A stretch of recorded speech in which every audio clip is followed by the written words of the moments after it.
And actually, I'm going to pick up on that straight away to start, Please because do. all those who know about the Saudi Cup, particularly further afield than here, will know one thing: it's the richest race in the world. How do you extend beyond that in terms of marketing and branding? Because that's an amazing thing, but is it enough? Well, I think, first of all, thank you for having me. I think for us, it was about what the DNA of the event would be. It had to be something that was authentic, it had to be something that was representative, and it had to be something that was also different to all the other offerings. We are at a time now where sports was quickly developing across many different fields. So what made the Saudi Cup different? What would make it a draw? And that really meant about going back to our heritage and going back to our roots. And although the video was quite short, I think it showed very much that we relied very, very heavily on that. And I hope that it worked. I'm very lucky that I was a very small part in this. And also, if I may just take a little more time, it's just that, you know, this is a sport that has a long history. So how do you build on something that's already so established, so already so well known, and make something that's slightly different and representative? And that essentially was what we tried to do for the first 3 years. And how are those marketing strategies now evolving then, in terms, not least in persuading a domestic market that there is a reason to be an absolute fan in terms of racing in Saudi Arabia? There's a couple of things there. I think in terms of the locals, if I can just touch on that first, there was obviously this very big at the time, especially when I came, an idea and feeling that it was a very male-dominated sport. And I mean, I can talk a lot about how women have come into the sport when you have female jockeys, female sports owners, horse trainers, but I'll give you a small example. When I first started, there were exactly 2 women working at the Jockey Club, and when I left, there were 37.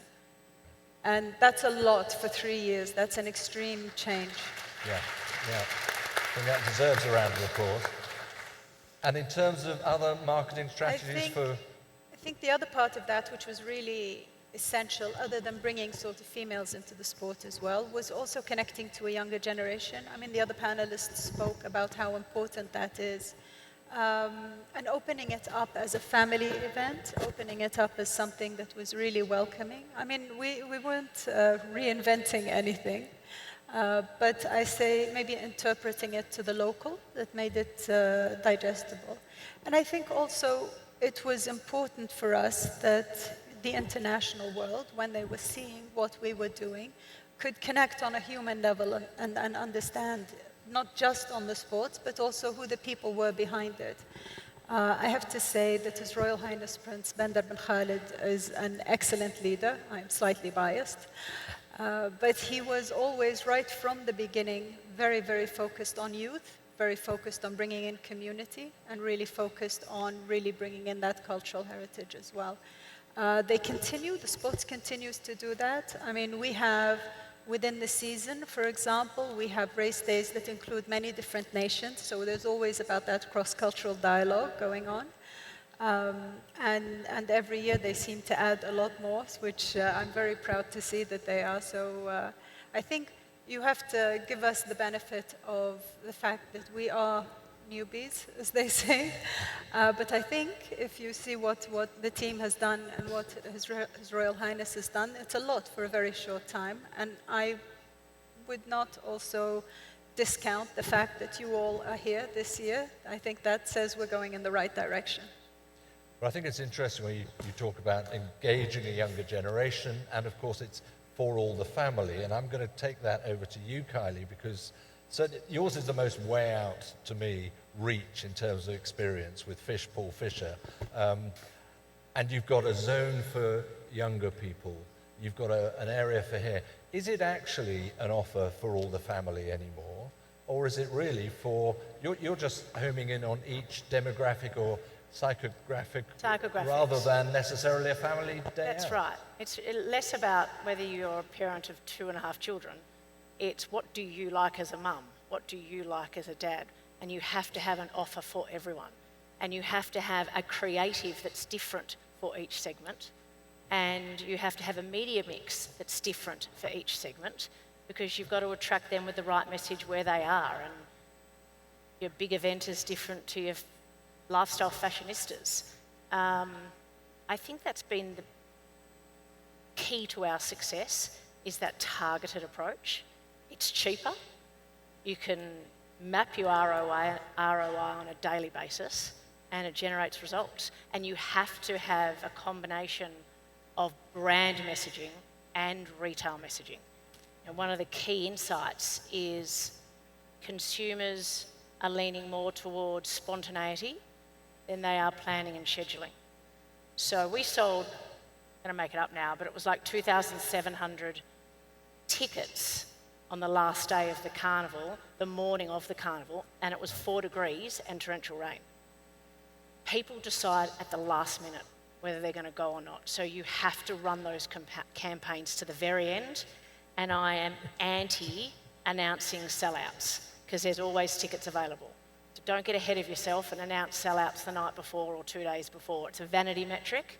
Get more people through the door at the last minute. Actually, I was thinking the other way. You must have had your heart in your mouth up until the last day if that number could still come in and hadn't yet sort of signed up.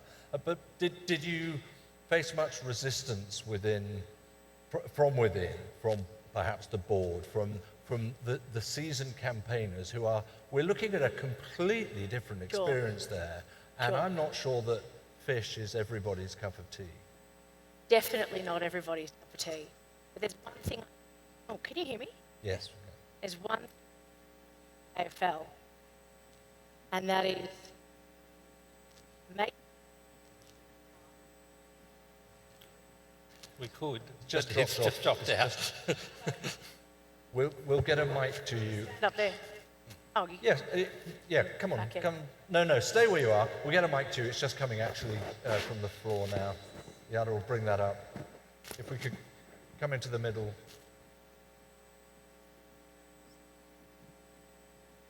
thanks. Thank you.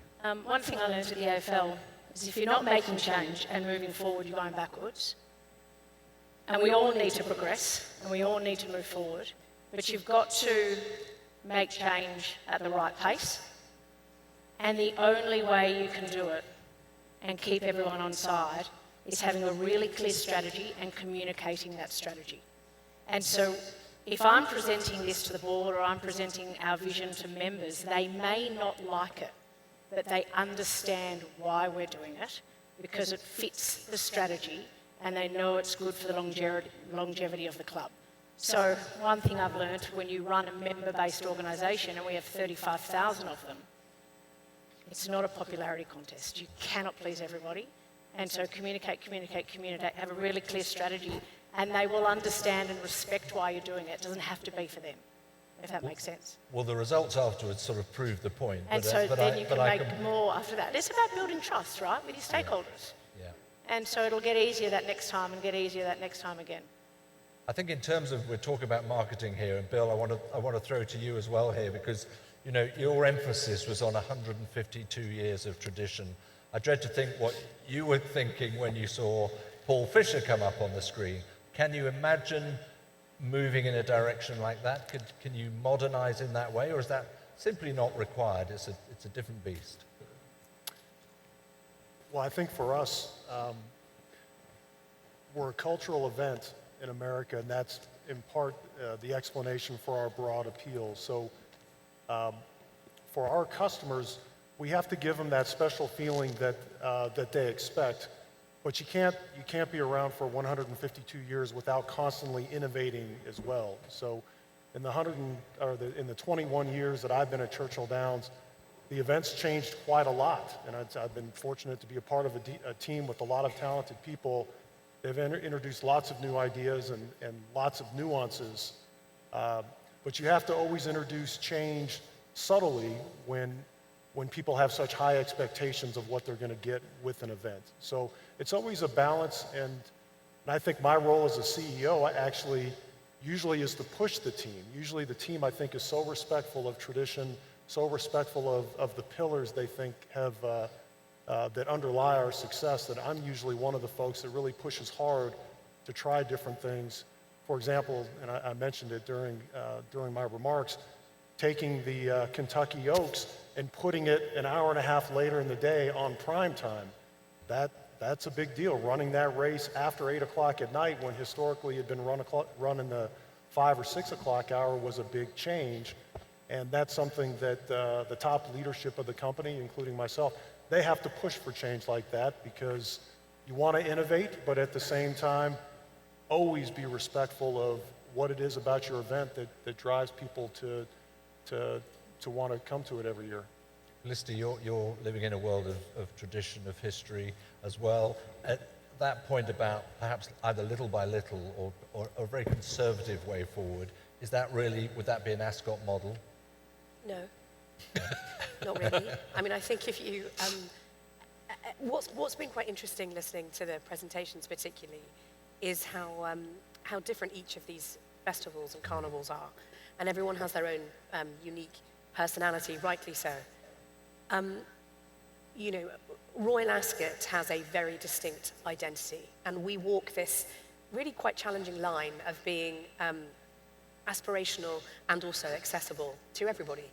We talked, you know, I talked earlier about having a £20 ticket to encourage people to enjoy their day with us and everything in between. But I think it's really important that you understand, you know, the essence of your event and who you are. And, you know, we can't get away from the fact that we market ourselves with top hats, fluttering bunting, and, you know, afternoon tea. And we're very proud of that. And some people want to be part of it, and some people don't. I'm going to say something now, and Kylie is actually one of my closest friends in the industry, but we do go for sell-out messaging. So bad. But that is because of this piece around that identity around kind of exclusivity versus accessibility. So a key metric and KPI for Royal Ascot is not scale, because we've had many, many years of promoting the event itself and making sure that, and in fact, actually, I think probably have fallen foul previously to huge numbers coming into the site and perhaps lessening the experience for those guests. You know, we are, as I've said previously, a commercial sports business who needs to make a profit to enable us to put money into the prize pot. And actually, that is a very fine balance of bringing in individuals and servicing them properly versus actually, you know, we've got a site like So Many Know, it's vast. You could have, you know, tens of thousands more into our site. Actually, is that the right thing to do for our business? And so what we need to do is to sort of protect Royal Ascot as the asset, as a must-attend event. You know, Bill talked about once in a lifetime. But it can't be as accessible at all times to people. So we make sure that we kind of restrict, I suppose, in some ways. In terms of the way that we evolve and we challenge ourselves, we have new products every single year. We are nimble to, like you wouldn't believe. You know, we had some balloons this year on the side of the racetrack that encouraged people to enjoy fine dining while they were, you know, on that track side. We have multiple different packages that just keep exploring, and we'll do more and more. I think, you know, I've said previously, our history dictates the way we behave, and we would always look back on that and do things in the right way, but we would never stand still. Right. So is there partly in that, is there a message that every year you're saying, we have to do something a bit different? It might not be radically different. No, I don't think we don't do it for doing its sake. Forward. We would never do it for doing its sake. We would only ever change or move things forward if we felt like there was a consumer need. And, you know, we listen to the feedback of our guests all the time. And if there's something we think that they need, we invest in it or we take it away. And we make mistakes too. You know, we put things on thinking it's going to be the best idea. And it wasn't, you know, and then we try something else. So it's about finding the right price points and engaging the customer in the right way. So we wouldn't do needless things, but you'll see each year things changing. Mohammed, you threw up a whole catalogue of different examples, of innovative examples to bring in a crowd, to bring in a new crowd possibly as well. How much of that is driven towards, like you have international days, you had the Irish Day, is that towards the locals, or is that towards bringing people over up to Jebel Ali? Who are you actually targeting with those? Well, you know, in Dubai we have, in UAE overall, more than 200 nationalities. There are a lot of communities and societies, so we're bringing people from there, from different societies as well as from abroad. And the outcome of it, like if we did an Irish Race Day, as an example, we brought the business, we have collaborated with the embassy. So there is economic, there is diplomatic, as well as people, the Irish community in Dubai and UAE, they came to the racing. And on the other hand, we brought Irish companies as a sponsors. So that's another kind of business. It's the same that what we do in Jabal Ali. We sponsor certain races in Ireland. So it's kind of an exchange, these kind of partnership. We are targeting people from different ages, from different societies, from different industries, to bring them to the race course. So the outcome of these things, or these ideas, or the activations that we do, or the concepts and themed, is every single race meeting, we have the number of the race goers constant to stay above the average. And this is what was the aim, and this is what will make a better business for Jabal Ali in the future. Thank you very much. I was interested, Abdul Rahim, you talked in your presentation about creating, this is an experience, not racing, it's more than that, it's an experience. Is it a simple fact now that racing itself is not enough? I mean, is that the message that we must take from this, that if you don't go for bells and whistles, you are going to lose your audience, your fan base? That's Yes. right. So, horse racing as a sport is very difficult to connect with the normal person. So the normal person, when it comes to football, in instance, they can grab a ball, couple of friends, go to the park, they're playing football. Whereas when it comes to horse racing, it's either you're owning a horse, training a horse, or riding a horse. So from a jockey perspective, how many from all of us here are jockeys? How many from all of us here are trainers or owners? The percentage of that is very less. So this is why I say, when it comes to horse racing as a sport and as an entertainment, it has to have that full experience when you're coming to a race course. And as Mohammed was explaining, from an experiential perspective, and activating the communities and getting closer to the communities, and what our friends at the Churchill Down are doing, creating those amazing experiences when it comes to competitions, to fashion, to sport, to sending out a message and creating a narrative and a story behind, not just going to a race course and watching a horse run from A to B. And then as Mr. Wilfred said, it's an easy sport. It's whoever crosses that post has won, and that's a 2-minute thing. But then you have to look at the gap of 45 minutes, 30 to 45 minutes. What do the people do there? You have to give them something to actually enjoy throughout the day, and not just a one-day thing. If you're looking as well at bringing in the fans that are loyal, or the loyal fans are going to be there. They're always going to be there. They're hardcore fans. They love horse racing. They know how it's run. They know everything. And then you've got the non-fans that might or might not enjoy the day. It's where we come in. So from a marketing perspective in Dubai, we focus on the middle part there, which is a huge segment of the community. You have to show them a better day out, because when it comes to Dubai, we're competing against the likes of DIFC, going out to five-star Michelin star restaurants, the activities around the city. So this is the thing that you need to do to attract those people. When it comes to just offering them horse racing, does not work from what we've seen.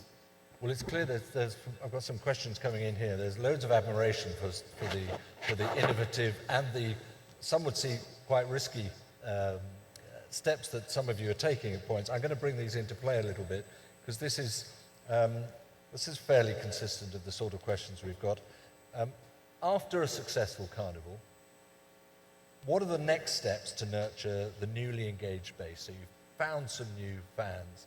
What's the next step you take? I'll start with you, Kylie, to engage that base, to hold on to them, and then to convert them into a long-term customer. Because again, if you come essentially for a good bit of fun during the day and then a fantastic musical event in the evening, that's not coming for the races. Yeah, so I think a couple of things. If we're starting to see these new fans enjoying Spring Carnival, what is it that they're going for, what is it that they're enjoying, and replicate that on your other race days. So we start to create consistency of experience, and these new fans are like, I know what I'm going to experience, so I'm going to go more often, yes? And then be really, really clever with your retail offers. So with Fisher, for example, we had a specific junior membership offer for those younger customers who we just thought they want to come and see Fisher, but we know their parents are also members. So why don't we try and offer a 60% discounted young membership? Well, we sold 300% more junior memberships off the back of that initiative. Now they're here forever. And we now have a database and we can engage with them, and we're really clear on how we engage with them. We don't send EDMs out to the under 40s because they don't read emails. So we get their social media channels, and we talk to them via social. We text because they love a text or a WhatsApp. So you just to be really clear on how you communicate. The other thing for us is creating events for these new fans outside of race day. So we are giving them reasons to come to Flemington more and more, and then it feels like home for them. And then they start to see Flemington as their home for their passion points, be that music, be that sport, be that food and dining. So I think it's a three-pronged approach there. And Bill, for you, in terms of returning each year, returning fans, are you looking at the same people coming back each year? Are you able to measure how many of the newbies, if I could put it that way, are becoming regulars? Have you got a sort of metric for that? Yeah, we try to measure everything that we can measure. But first and foremost, from a philosophical perspective, of our, as I mentioned, our 70,000 seats, we really try to segment those experiences very finely, and then we have the other 80,000 people who are general admissions. So think of it as a life cycle. As folks start their journey as a fan of the Kentucky Derby, they may start as general admissions. Then we try to transition them to other options higher up the pricing chain, but also with a richer experience, a better, more entertaining experience. And we graduate folks all the way through that cycle up to our most elite hospitality. So as we think about our consumer just from a philosophical perspective, we hope to have them over the course of their life, and we hope to be able to offer them different experiences that fit the time and the time they have, their economic prospects, their age, the experience that fits that time in their life. So that's a big part of it. If you just offer the same customer the same experience every year over and over and over again, you'll find that they'll want to go have new, different experiences. So philosophically, we want to bring the consumer along and be with them as they go through their own stages of life, offer them stages of a Kentucky Derby experience. Yeah. Andrew, you've been listening to a lot of this material and absorbing, no doubt, some very, very different perspectives, different approaches. It all builds towards the same thing, which is innovative ways to hopefully expand the fan base. I just wonder, what do you feel is a sort of overriding marketing message? Because it's absolutely clear that there is no one-size-fits-all. I think it's beyond me to distill it to one overall marketing message. The observations I make are these. We carefully curated the panel to do just what we've seen, to show that there are different approaches that are being taken. There are some commonalities, but there are some important differences. And for some in the room, something will be more relevant. For others, it'll be something else. But beyond that, what I also wanted to emerge, and I think it has, is that there are some very strong themes that are in common, and something that perhaps we're not going to explore in detail this afternoon is the extent to which there are some synergies. There's some scope to take everything that's being done and to create something more globally. I mean, I started by speaking of the international competition, that's something that is a design. That's something that racing administrators have been working to achieve, and now we have, and I think it is benefiting the carnivals. Winfried spoke this morning about World Pool briefly. That's again a means by which we can leverage what's being achieved locally. But one of the other things that we could be doing, Bill talked about, for example, the once-in-a-lifetime experience of going to Kentucky Derby. Something that we're looking increasingly at is racing tourism.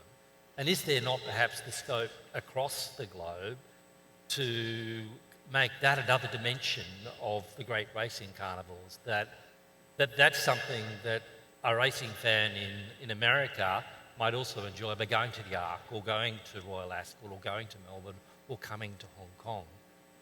And then perhaps there's the scope also, because we've seen in each of these theatres a very substantial audience, including a substantial audience in many cases on free-to-air television.